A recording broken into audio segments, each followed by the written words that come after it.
यह बात एक गांव की है जहां पर हर बच्चा खाली घूमता और खेलता, ना पढ़ता ना लिखता, क्योंकि वहां पर कोई स्कूल ही नहीं था। यहाँ तक कि 20-21 साल के बच्चे भी घूमते फिरते छोटे छोटे बच्चों के साथ। फिर एक दिन एक मास्टर जी की नजर इस गांव पे पहुंची। मास्टर जी ने सोचा कि यहाँ पर तो कोई पढ़ता लिखता नहीं है, चलो मैं ही पढ़ाता हूँ। फिर उन्होंने बहुत सारे गांवों को पार किया और वहां पहुंच गए। फिर मास्टर जी ने एक ठेले पे चाय और पाव खाया। अरे भाई, एक बात बताओ, यहाँ पर कोई स्कूल नहीं है क्या? मैंने यहाँ पे स्कूल ही नहीं देखा एक भी।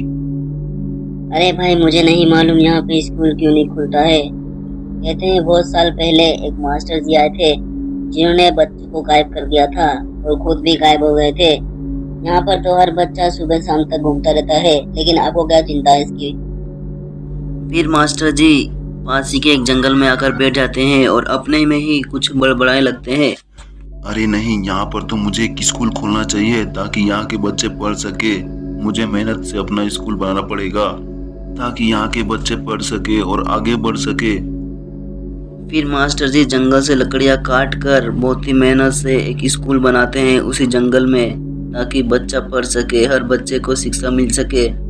फिर मास्टर जी को यह टेंशन होती है कि मैं बच्चे कहाँ से लाऊंगा। तो वह सोचते हैं कि चलो मैं चलता हूँ गांव में और लोगों को बताता हूँ कि मैंने एक स्कूल खोला है। फिर मास्टर जी थोड़ी देर में गांव में पहुंच जाते हैं। सुनो भाई, मैं एक टीचर हूँ, कृपया करके आप मेरे स्कूल में अपने बच्चों को भेजो। मैंने पास ही के जंगल में एक स्कूल बनाया है। ठीक है, अगर आप सच बोल रहे हैं तो हम अपने बच्चों को भेजेंगे, आप टेंशन मत कीजिए। फिर गांव के लोग अगले दिन से ही अपने बच्चों को भेज देते हैं उस स्कूल में जहां पर मास्टर जी पहले से ही बैठे होते हैं। मास्टर जी हम कहाँ बैठे, हमें बताइए, हमें जगह चाहिए बैठने के लिए।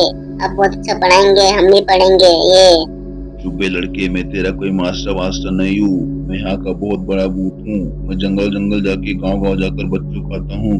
देख मेरा असली रूप। मैं तुझे भी खाऊंगा, लेकिन अभी नहीं। पहले मुझे तुझे बंदी बनाना है। फिर वह भूत जो मास्टर जी बनकर उस गांव में आया होता है, वह उन दोनों बच्चों को बंदी बना लेता है एक गुफा में। और वहां पर दो लोग और होते हैं, एक पुलिस वाला और उसका साथी। अरे वाह, क्या बात है! यह मास्टर जी बनकर मुझे बहुत ही फायदा हो रहा है। मुझे ज्यादा मेहनत नहीं करनी पड़ रही। मैं जल्दी ही जवान हो जाऊंगा। 4 लोग हो गए हैं, अब 6 लोग बाकी है। इनमें फिर से जवान और ताकतवर। फिर मैं इस गांव को तबाह करूंगा और सब लोगों को खा जाऊंगा। दूसरी तरफ जब गांव के बच्चे और बड़े घर नहीं पहुंचते तो मुखिया को टेंशन में लगती है। मुखिया सीधा 2-3 आदमी को लेकर पुलिस स्टेशन पहुंच जाता है और बोलता है, अरे भाई तुम तो कुछ कर ही नहीं रहे हो, हमें 2 दिन हो गया कंप्लेन लिखा हुआ है, तुम तो किसी को ढूंढ ही नहीं रहे हो, 2 दिन से हम तुम्हारे पास आ रहे हैं। अरे मास्टर जी, हमारा एक इंस्पेक्टर आपके गांव में गुम हो गया है। हम अभी आपका काम नहीं कर सकते। हमें उसकी बहुत टेंशन है। क्या पता वो जिंदा है या मर गया। अगर हम उसे नहीं ढूंढते तो हमें सरकार हमारी नौकरी से निकाल देगी। इसलिए आप अपना काम खुद ही कर लीजिए। हम आपकी कोई मदद नहीं कर सकते इस बारे में।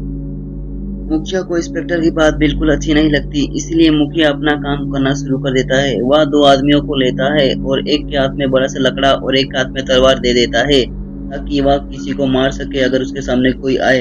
तभी मुखिया उस स्कूल के पास पहुंच जाता है और उसे ध्यान आता है कि जब से यह मास्टर आया है तभी से यह सब शुरू हुआ है। हमारे बच्चे भी इधर से लगता है गायब हुए हैं और बड़े भी लोग भी।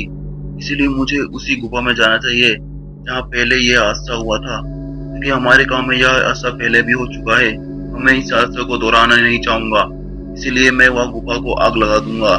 जो मुझे पता था तुम लोग जरूर यही होगे, इसीलिए मैं सीधा इधर ही आया, क्योंकि वह भूत पहले भी बहुत सालों को इधर बंदी बना चुका है और उनकी शक्ति अपने में लेकर जवान हो चुका है। लेकिन आज मैं उसको नहीं छोड़ूंगा। आज मैं उसकी गुफा में आग लगाऊंगा ताकि वह मर जाए। फिर वह मुखिया उन दोनों आदमी से कहकर उस गुफा में आग लगवा देता है। तभी वहां पर वो भूत प्रकट होता है और बोलता है, लगता है इस बुढ़े मुखिया को नहीं मालूम है कि मेरी आत्मा यहाँ नहीं बसती। मेरी आत्मा उस लाल पेड़ पे बसती है। जब तक वो लाल पेड़ बचा है तब तक मैं बचा रहूंगा। चलो, लगता है इन गांव वालों को मालूम पड़ गया है कि मैं ही मुखिया मास्टर हूँ। इसलिए मैं अब उस पेड़ पे चला जाऊंगा, अपने गाँव वाले जंगल में। फिर वह भूत उस जंगल की गुफा को छोड़कर एक डरावने से पेड़ पे आ जाता है। और पेड़ देखने में बहुत ही डरावना होता है, अगर कोई देख लेगा तो सीधा डर ही जाएगा। उस पेड़ पे पूरा खून खून लगा हुआ होता है। अब मैं हर समय इसी पेड़ पे रहूंगा और लोगों को आने जाने का इंतजार करूंगा। जैसे ही कोई लोग आएगा उसे पकड़ लूंगा और मैं उसे नए गुफे में बंद कर दूंगा। और जैसे ही 10 लोग हो जाएंगे वैसे ही मेरी जिंदगी बढ़ जाएगी और उन्हें मैं खा जाऊंगा। लेकिन उस मुखिया को नहीं छोड़ूंगा, उस मुखिया को ही पकड़ूंगा मैं, चाहे कुछ भी हो जाए। उसी ने मेरा गुफा जलाया है और 4 लोगों को भी लेके गया है। उसी समय उस गांव के एक बच्ची को बहुत ही खतरनाक बुखार लग जाता है। अरे भाई मेरी एक मदद कर दो, मेरे साथ चलो यार डॉक्टर के पास। मेरी बेटी को बुखार हो गया है और जंगल के रास्ते से जाना है क्योंकि वो शॉर्टकट पड़ेगा और मुझे डर लगता है क्योंकि वहाँ भेड़िया वेड़िया रहते हैं जंगल में। हाँ भाई, मैं तुम्हारी मदद जरूर करूंगा क्योंकि तुम्हारी जैसी मेरी भी एक बेटी है। अगर उसे कुछ होता है तो मुझे भी बहुत टेंशन होता है। लगता है वैसे तुम्हें भी बहुत टेंशन हो रही है, तो चलो मेरे साथ। अरे भाई, ये सरकार भी है ना, रोड बनवाती बनवाती नहीं, खाली पैसे लेती रहती है। हमें कितना जंगल जाना पड़ता है, उन्हें क्या पता। तो भाई तुम सही कह रहे हो, ये सरकार कुछ करती नहीं है, बस घूसखोरों को अपने टीम में शामिल कर लेती है और हमें बर्बाद करती रहती है, पैसे लेती रहती है, तो सामान महंगा करती रहती है। हम क्या करें? पापा मुझे डर लग रहा है, अब अंधेरा हो रहा है, मुझे अंधेरे से बहुत डर लगता है। अरे वाह, क्या बात है, मुझे तो आदमी की बू आ रही है। मैं उन्हें पकड़कर अपना लक्ष्य पूरा करूंगा। पूरे के पूरे 8 आदमी हो चुके हैं, अब मुझे 2 की जरूरत है। जैसे ही 2 मिलेंगे मैं फिर से जवान और ताकतवर हो जाऊंगा। फिर मैं उस गांव में जाऊंगा और उसे बर्बाद कर दूंगा। थोड़ी देर में वो दोनों आदमी पहुंच जाते हैं और उसकी छोटी बच्ची भी, लेकिन वह भूत उन दोनों को हवा में उड़ा लेता है अपनी शक्तियों से और कहता है कि मैं तुम्हें आज पकड़ लूंगा, मैं तुम्हें नहीं छोड़ूंगा, चाहे कुछ भी हो जाए। तुम लोग मेरे शिकार हो, मैं तुम्हें नहीं छोड़ूंगा। तभी उस लड़की का बाप पीछे मुड़ता है उड़ते उड़ते और बोलता है कि बेटी बेटी तुम जाओ और मुखिया को बता दो यहाँ पर क्या हो रहा है, वह भूत अभी भी जिंदा है, जल्दी भाग जाओ। फिर वह लड़की फटाफट भाग जाती है गांव की तरफ और थोड़ी देर में वह मुखिया के पास पहुंच जाती है। अरे मेरी बच्ची, तुम ऐसे भाग क्यों रही हो? गिर जाओगी तो तुम्हारे पैर में चोट लग जाएगा। कौन हो तुम? जाओ अपने घर पे जाकर खेलो, यहाँ मत खेलो, यहाँ पे खतरा है क्योंकि यह जंगल है। मुखिया जी, आप मुझे नहीं जानते पर मैं आपको जानती हूँ। मेरे पापा को उस भूत ने पकड़ लिया है, उस मास्टर जी के भूत ने, और उन अंकल को भी। उन दोनों को उस भूत ने हवा में उड़ा कर रखा है और बोलता है कि मार दूंगा मैं तुम लोगों को।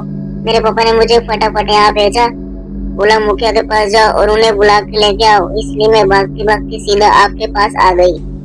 बेटी तुम अब घर जाओ, मैं तुम्हारे पापा को बचा के लेके आऊंगा। मुखिया जी, आज मैं इस भूत को नहीं छोड़ूंगा क्योंकि इसने बहुत सारे घर बर्बाद किए हैं।